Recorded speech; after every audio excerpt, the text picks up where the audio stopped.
Hello and welcome to a Battletech video brought to you by Commando Gaming and Battletech Battles.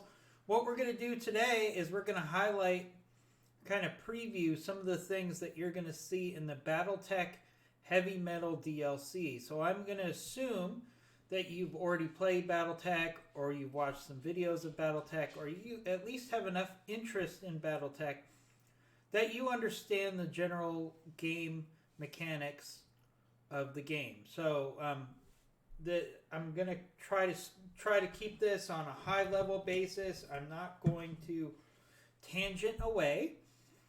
What I'm going to try to do is focus as much as possible on what we know about the game. Now the DLC, it is November 19th, so the DLC is being released in 2 days. So I have watched various videos either from Harebrained Schemes or from Paradox, who's the game producer, to get some feels for what we're going to see in the game. I've also tried to do as much research as possible and tried to ferret out things that are legitimate, things that are rumored, etc., and try to delve right into the primary components of what we can expect with these new mechs that are coming out and some of the things that are expected to come out in 1.8. Now, to clarify, so there's two things that are going to come out. So 1.8 is a free update for the game. That will come out on the 21st. So to use the Heavy Metal DLC, you're going to have to upgrade to 1.8, which will happen automatically if you already own the game. In addition to that, there is the DLC, which will give you all of the new mechs and weapons that I'm going to go through. So before we go into the mechs and weapons that are going to be in this DLC, let's talk about some of the highlights that are in 1.8.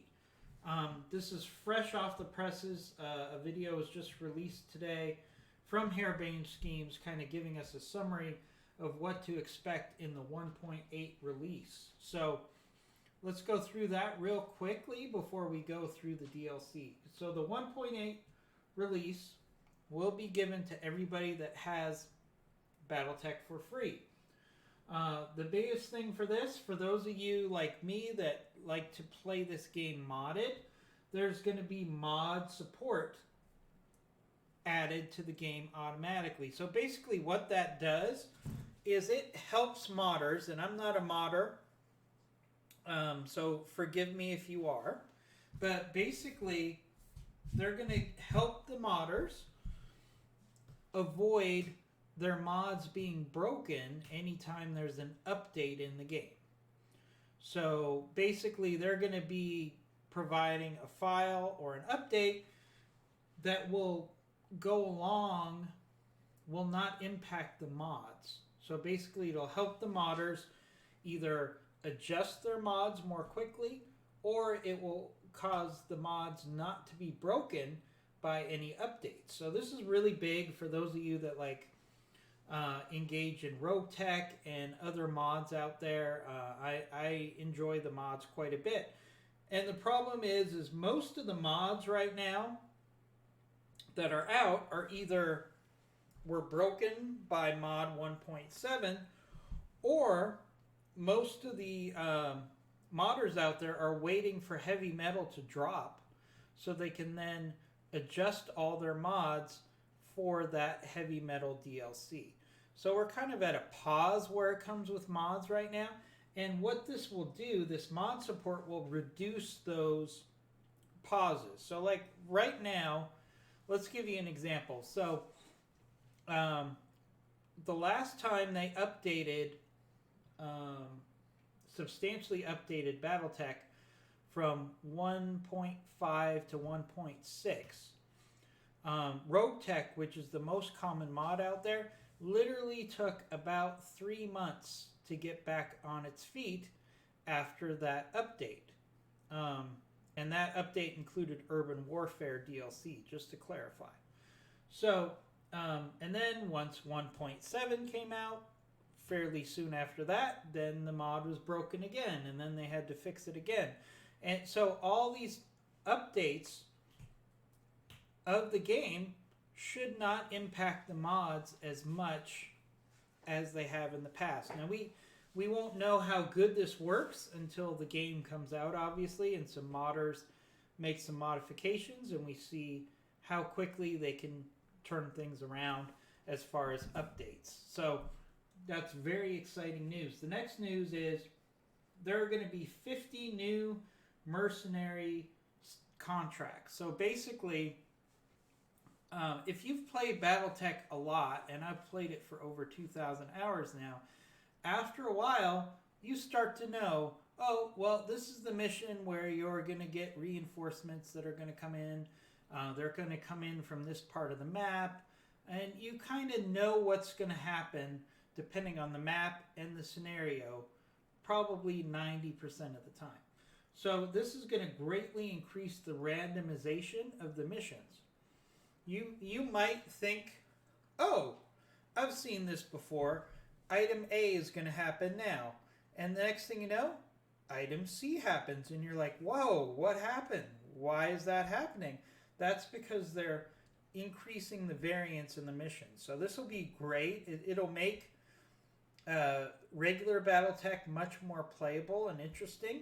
And you'll get a lot more surprises in your gameplay. The next thing that came out is pretty interesting. There's going to be a store filter. So when you're playing the game, you can actually use the navigation map to figure out what pieces of equipment are where. So you don't travel randomly around the map hoping you can find, for example, a snub-nosed PPC, which is now going to be integrated into the game. Now you'll be able to know, oh, well, it might be on that planet. It's never going to be 100%, but there's a good chance that it will be available. So that's something that will be very helpful as you're navigating the map, both to fill out your mechs, make sure you're getting the most of your mechs, find that missing piece that you want. And I'm going to go through some of the new pieces of technology throughout this episode. So you might want to say, for example, you know what, I need to find a narc beacon. Where can I find those? And it will not just say go here and you'll get a narc beacon, but it'll give you a better feel for where you can likely find it, if that makes sense. So what we're going to do now is we're going to go through the new mechs for this rest of this video, and I'm also going to talk about what we know about the weapons.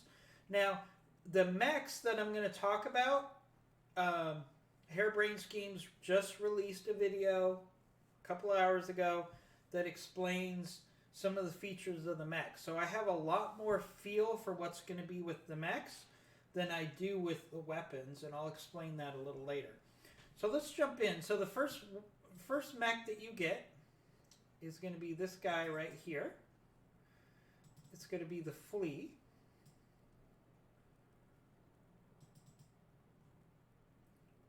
So we can kind of take a look at this in a little bit more detail.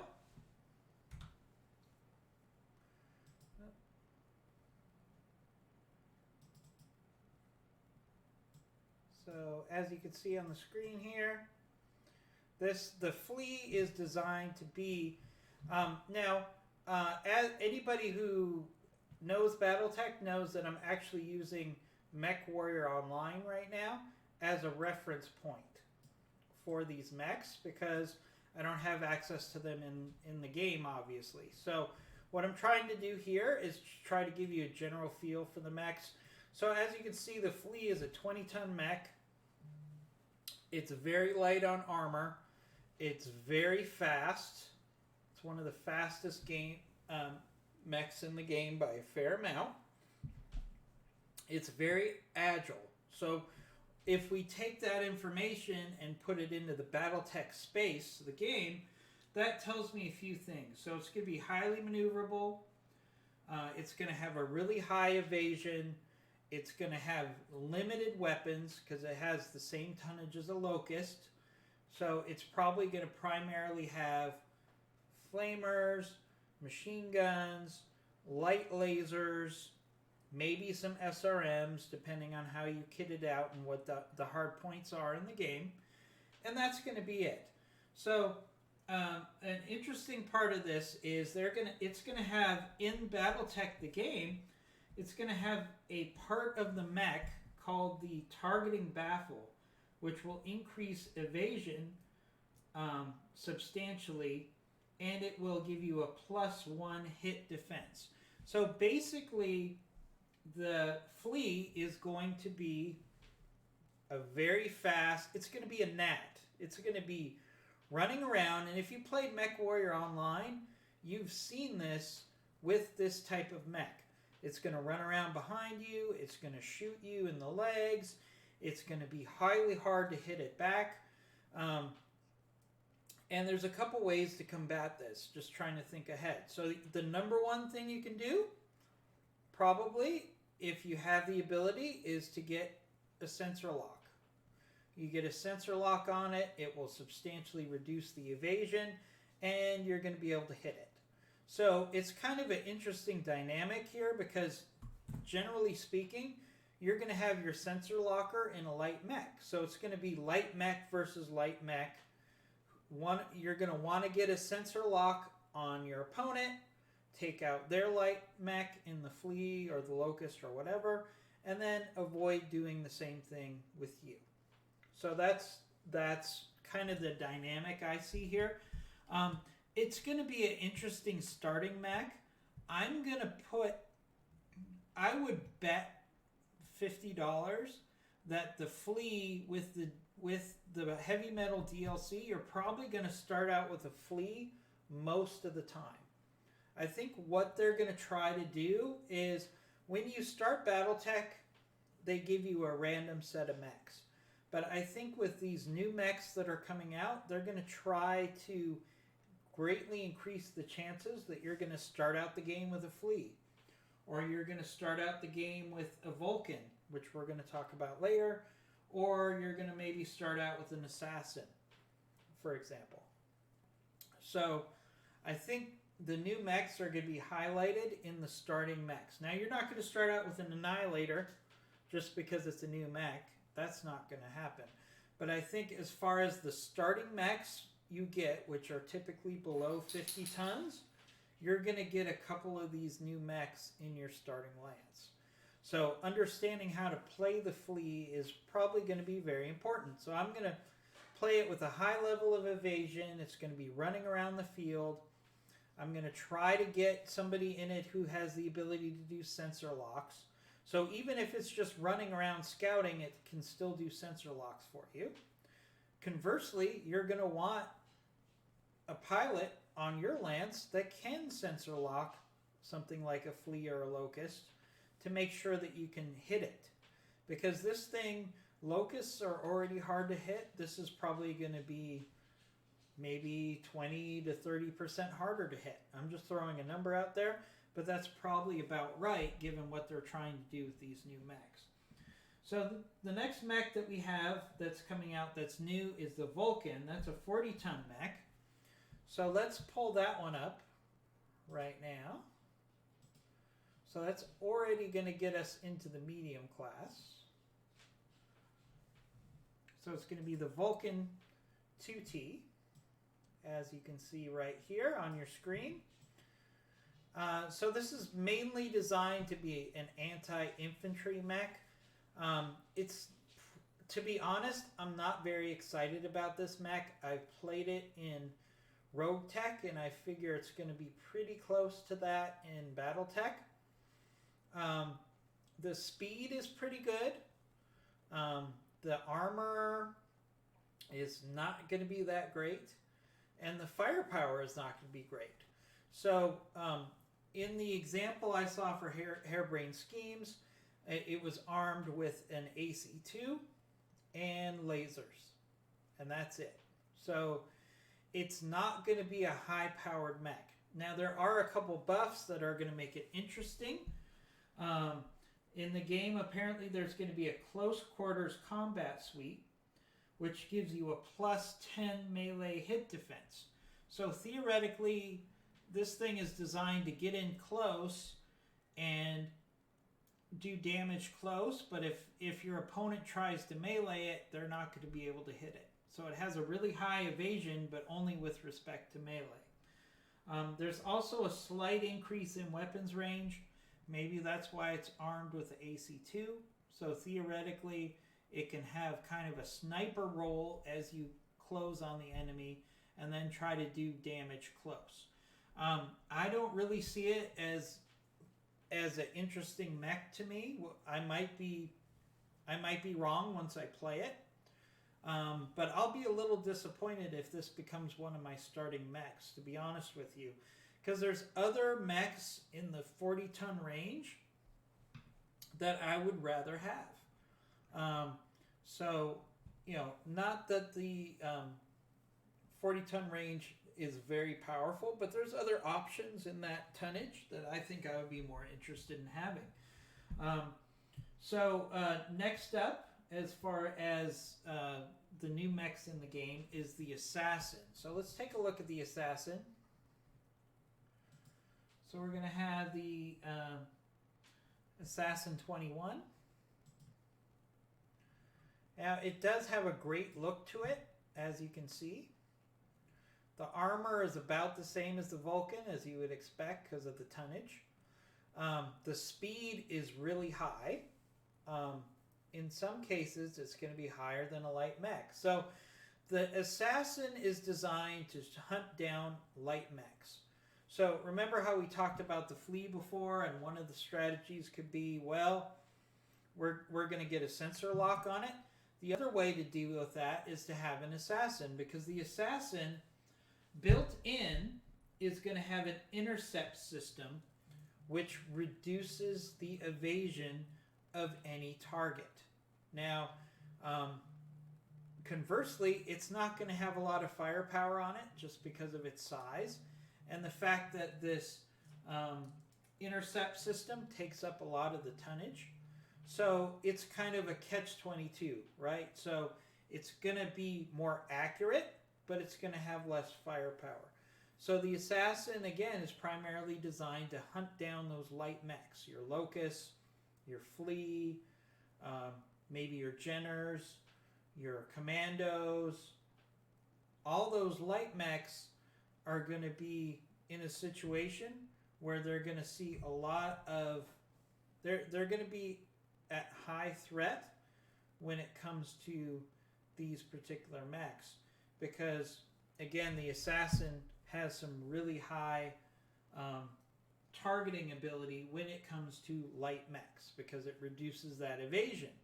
Now, as the opponent becomes larger, evasion is going to be less of a factor than armor, and the Assassin's just going to get torn up pretty quickly. So, again, this is kind of, okay, it gives you more variety in the 40-ton range, but I'm not really that excited about the Assassin. Here's my thinking, okay? If I'm going to have to give up a larger tonnage mech just to have a mech that specializes in stopping light mechs, what does that do to me strategically, okay? So let's give you an example. Okay, so let's say I have my choice between putting a Kentaro on the field, which is a 55-tonner, which can stand toe-to-toe with heavier mechs for a while. Conversely, I can put out an Assassin. Now, an Assassin, hey, that's great against light mechs, but it's not going to give me the firepower that a Kentaro or a Shadowhawk or another medium is going to give me. So again, I would probably tend to say, okay, what I'm going to do is make sure I have a sensor locker on the field. So when I see a light mech, I'm going to sensor lock it. I'm going to destroy it quickly, because usually the light mechs are going to be in front of the heavier mechs of your opponent. and then that sensor locker can still be in a heavier mech and help me with other mechs that we come up against. I don't see me fielding the assassin unless it's the only thing that I have left. Well, let's put it another way. I would rather have an assassin than a Vulcan. They're both 40-ton mechs. If I had a choice, I'd probably go with the assassin. But both of those, I'm probably not going to take onto the field unless I have to. So there's some interesting dynamics to it, but I don't know if the benefits outweigh the fact that it's not going to have too much firepower. So we'll probably get into that more when we actually have the game to play with in 2 days. I'm excited about that. So let's go on to one mech that I really love in Rogue Tech. And I'm going to be curious to see how this works in Battletech. So let's go to the next mech which they're throwing in, which is the Phoenix Hawk. So we're going to have the Phoenix 1 base model. And as you can see here, it's very stylized. It looks very Transformer-like. I know everybody's touchy about that because they don't want to say, hey, you know, there's conflicting copyrights and things of that sort. But, you know, if the Transformers want to sue me for saying that, I guess they can. But basically, I love the Phoenix Hawk in Rogue Tech for its size. It takes a lot of damage for its size, and it has a lot of firepower. As you can see, it has a lot more armor than what you can see in the Vulcan and the Assassin, because it's really a skirmisher. It's supposed to, what it's supposed to do, and what it's designed to do, especially in Battletech, the game, is it's got all these jump jets. And what it's designed to do is to jump in, snipe at the enemy, and jump back out. That's probably going to be its role in Battletech. Because what they've done in Battletech the game, in this new DLC, is they've said that it has integrated vector thrust kits, which give it a larger distance to jump. It also gives it more evasion, and when it lands, it doesn't have as much of an aiming penalty as a regular mech would have. So it's supposed to be a skirmisher. It's supposed to jump around the battlefield in the mid-range, engage the enemy, jump in and out of the battle, and just cause havoc. So this is an interesting one to me. I would definitely rather have in my Lance a Phoenix Hawk than a Vulcan or an Assassin. In my mind, if I put a sensor locker in a Phoenix Hawk, it's going to be more bang for my buck if I'm trying to stop those light mechs versus having an Assassin or a Vulcan that doesn't really have as much firepower or armor as what you'd see in the Phoenix Hawk. So that's probably how I'll play it, making some general assumptions. So now we're going to actually start to get into the heavier mechs. So this is where we're going to get more interest. I'm going to get more interested in this as we go up this list, and I think you'll understand why. So the next up is the Rifleman. So that's going to be the stock version. So as you can see here, this thing is really targeted towards AC long-range firepower. So picture yourself putting Gauss rifles on this, AC2s, AC5s, maybe some AC10s. It's going to take up a lot of your tonnage if you do that. But the main goal for the Rifleman is to be a long-range sniper platform.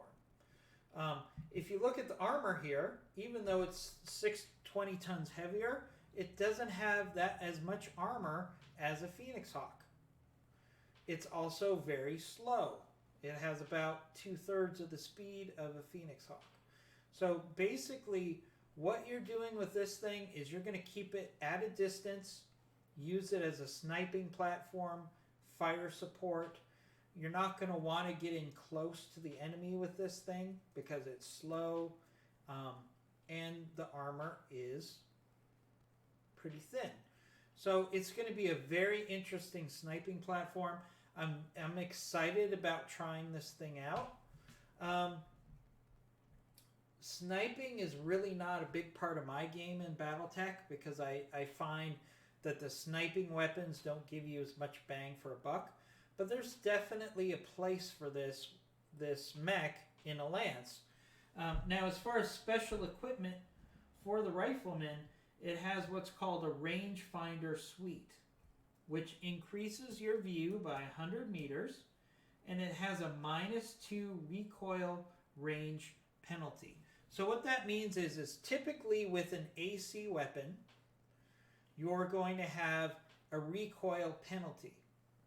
So basically, this platform, since it's designed to be a sniper, minimizes that impact. So you're going to be able to shoot longer and more accurately with an AC than you would with an equivalent mech. So that's where the value of this mech really comes in, and I think it's going to be an interesting addition to the game for sure. So as you can see, let's look at the mech lab here. So this is in MechWarrior Online again. So it's armed with AC-5s, a large laser. So what you're basically looking to do is to look at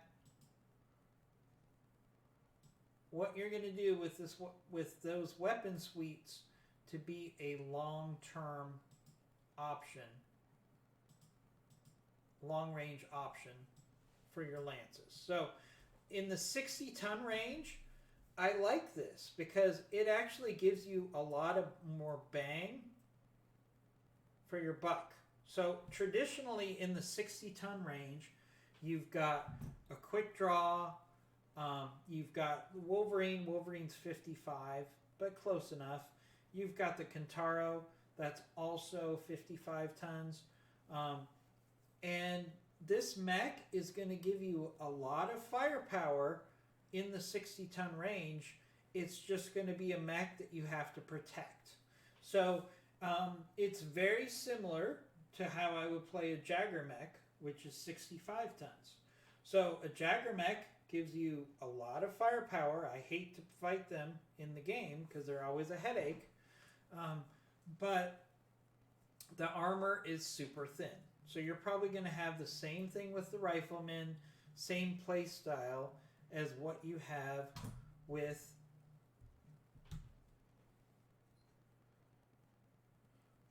a Jagger mech.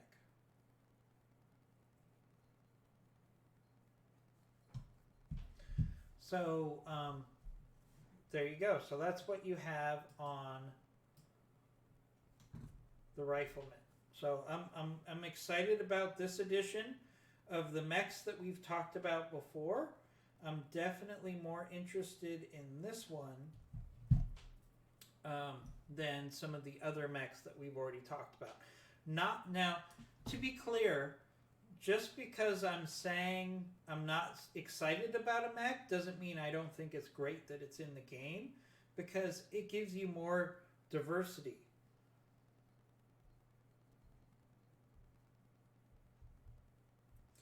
So it'll give you a lot more diversity in the Battletech battle space, whereas you're like, oh, all right, that's a Shadowhawk. I've fought it 100 times. I know exactly how to fight it. There's going to be a lot more variance, which is going to make the game's replayability much higher.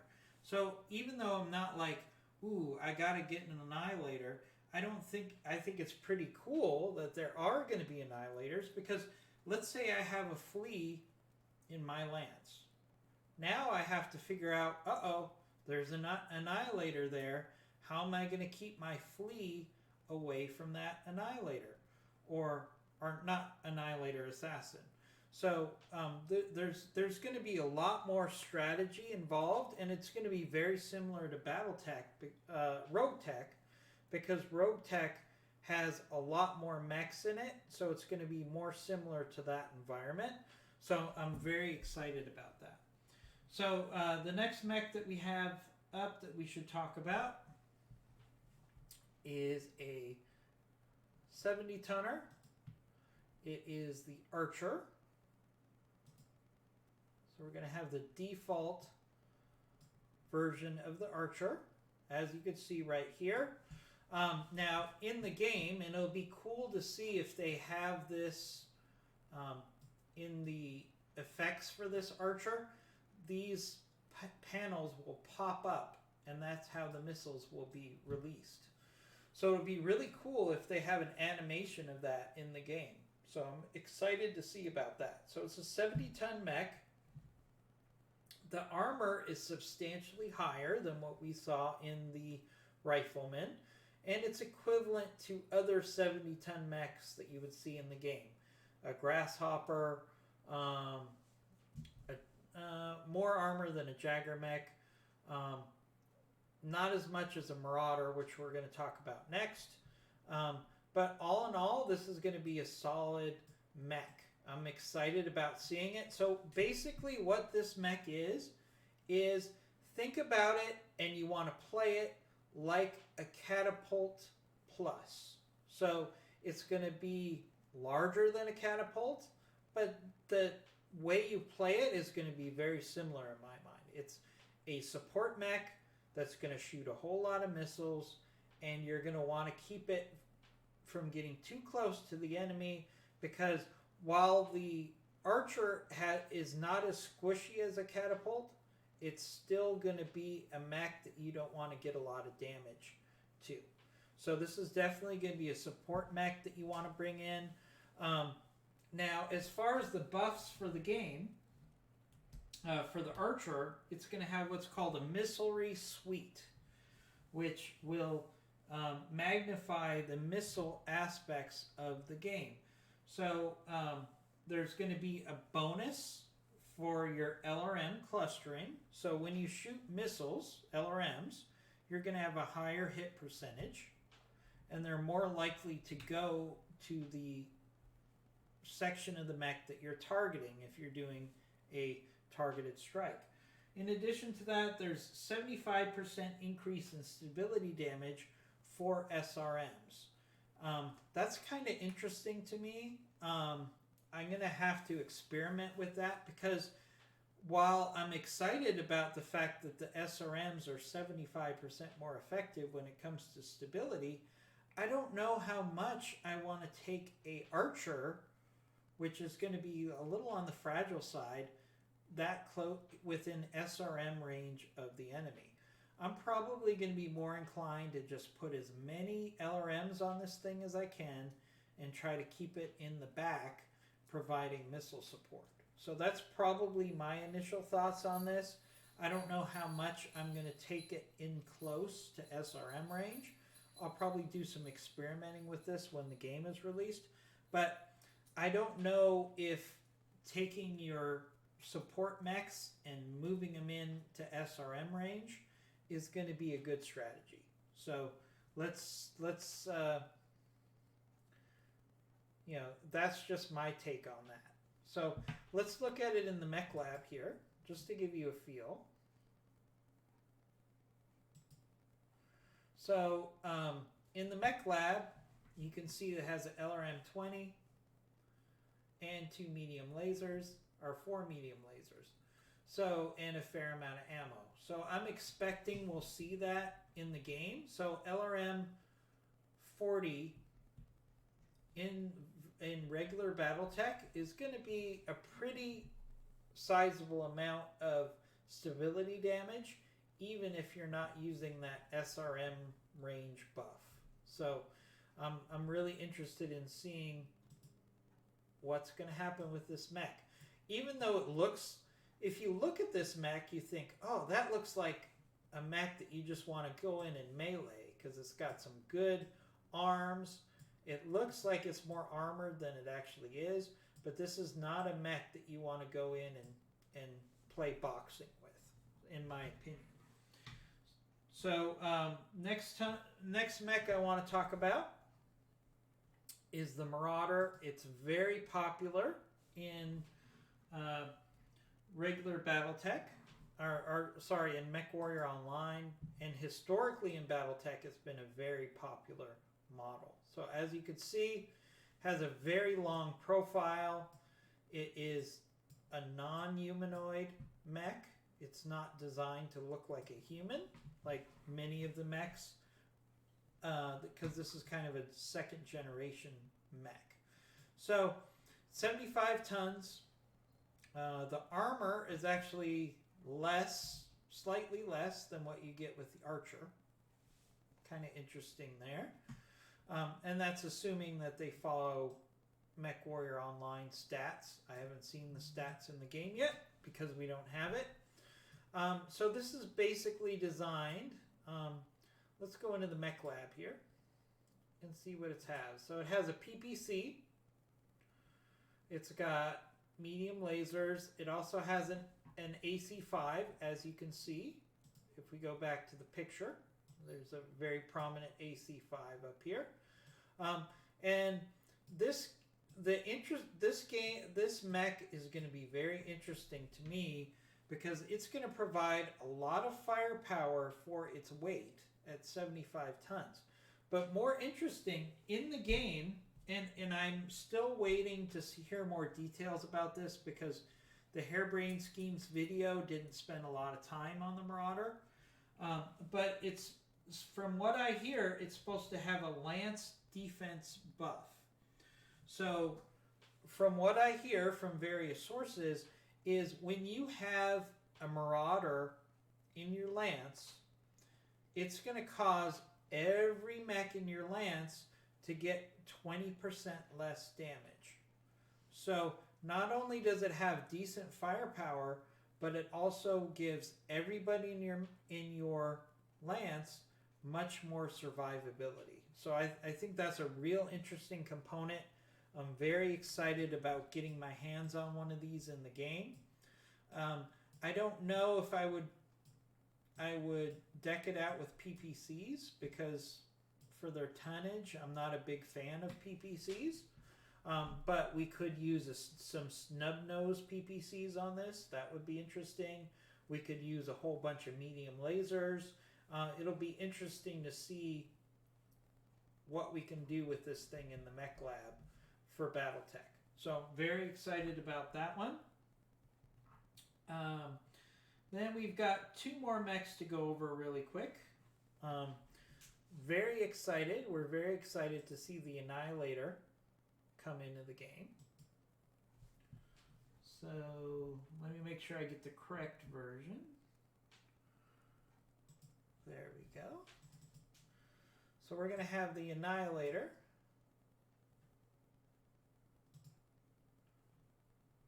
Sorry about the alerts, everybody. So this is a 100-ton mech. So it's going to have the same size of an Atlas, of a King Crab. You know, I would argue right now in the game, a King Crab is the dominant assault. Now, I love Atlases, and Atlases are lots of fun, but for my tonnage, I usually would take a King Crab for 100 tons if I had a choice. Now, the Annihilator could change that because the Annihilator is going to have a lot of armor. It's going to have a lot of firepower. Let's look at this in the Mech Lab. So the Annihilator in the Mech Lab, and this is kind of the base model we'll probably see in Battletech. It's got 4 AC-10s. That's an amazing amount of firepower right there.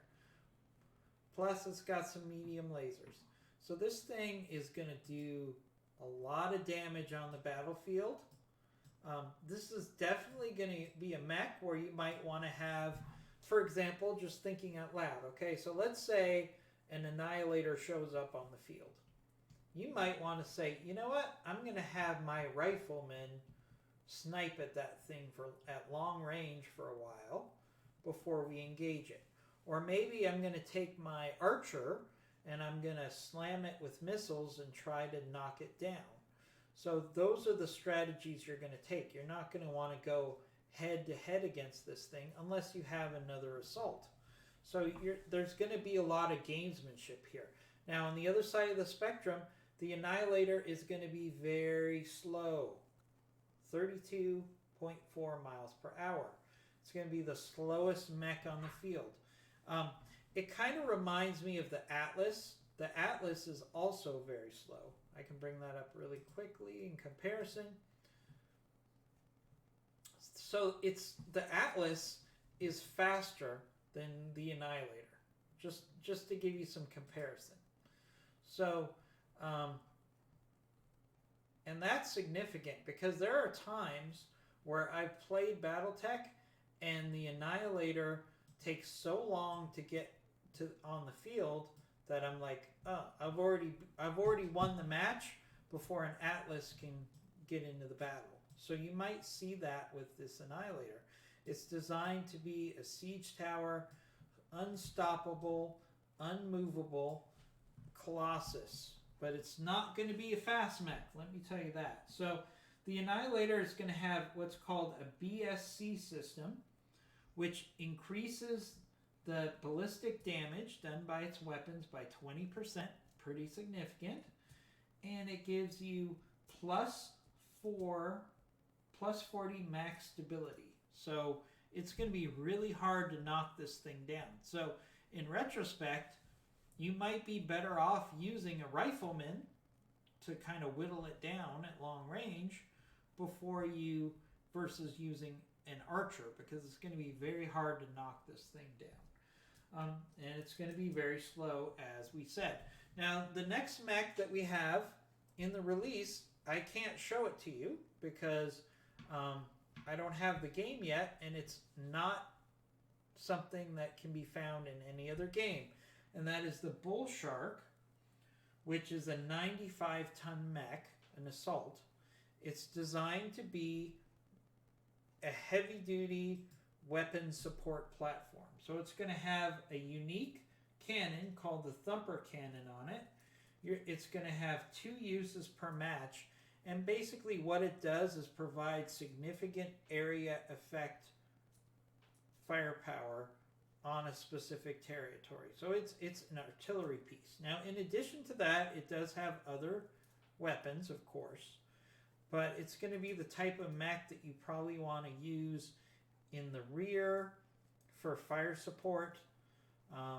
Maybe you put some Gauss rifles on it, just off the top of my head. Maybe you have Ultra AC5s and AC10s on it for fire support. It's probably not going to be a mech that you want to use in direct close quarters battle. But I'm really excited about how this area effect weapon can change the strategy.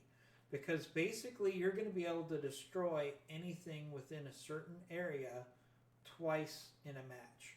So let's say, for example, one of the interesting things, as we know, is you'll get reinforcements.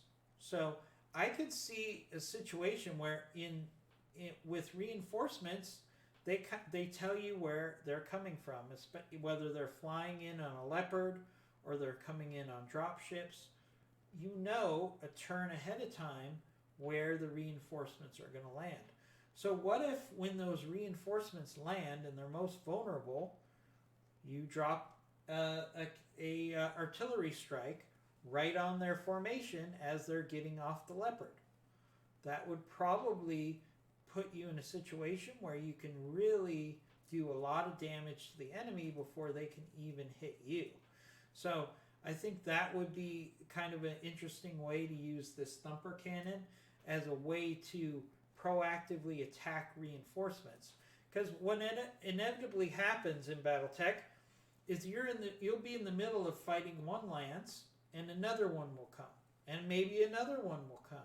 and you're still trying to take out the first group, and the second group is coming at you. So what if you could start hitting that thing with the second group with artillery at long range while you finish off the first group? So I think that would be an interesting way of handling that. So that's what we're looking at as far as weapons, right? As far as mechs in this game. Very excited about it. So what I want to do now is spend a few minutes talking about the weapons that we expect to see in this game. Now, it's important for me to note that we have not gotten a lot of information on the weapons.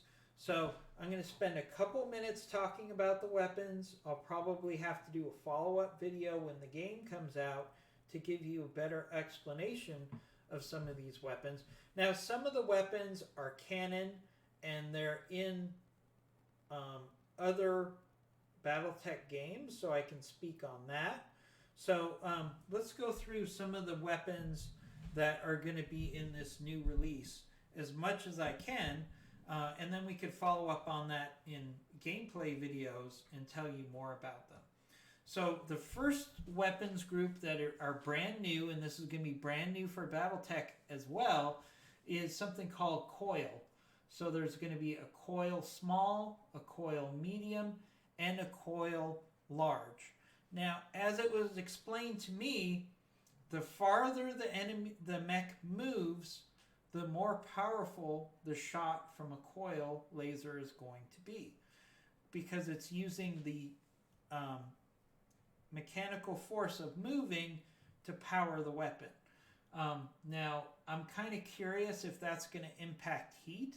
For example, if a laser is powered by a coil drive, let's call it that, does that mean it's going to generate less heat than a regular laser? Because that will be interesting. So we'll have to see how that plays out. So, so basically, the farther you move, the more powerful the shot. Now, the interesting thing for me is in modded Battletech, you can generally shoot after you sprint. In vanilla Battletech, you cannot do that. So if they're going to hold firm that you cannot sprint and shoot, then this is going to be an interesting weapon to use for mechs that move a great distance before they have to shoot. So obviously your light mechs, it's going to be useful. But what about a Wolverine, which is pretty fast for its size, a Kentaro, which is pretty fast for its size?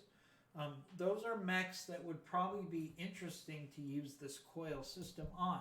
I need to see it in action to give you a better feel for how effective it's going to be. Next up is going to be a snub PPC. So basically, this is a PPC weapon, and again, this is available in MechWarrior Online. It's also available in Rogue Tech. Basically, it's a short-range PPC. So it's like a PPC shotgun. So it has the same power as a PPC, but not the same range. So it's like just like you see with a regular shotgun versus a sawed-off shotgun. Think of it that way. So that's going to be an interesting weapon. Historically, I'm not a big fan of the PPC because I think for its weight, it doesn't do enough damage. So it'll be interesting to see if this changes my mind about the PPC. The next up is, and we're very excited about this, is the Ultra Cannons. So there's going to be an Ultra Cannon 2, Ultra Cannon 5, Ultra Cannon 10, and an Ultra Cannon 20. Now, the difference between an Ultra Cannon and a regular autocannon is it fires twice. So, now what's going to be interesting here is when you're talking about tabletop Battletech, if you shoot it twice, obviously it uses twice as much ammo, but also there's a percentage chance that your weapon will fail, that it will jam and not be available for the rest of the match.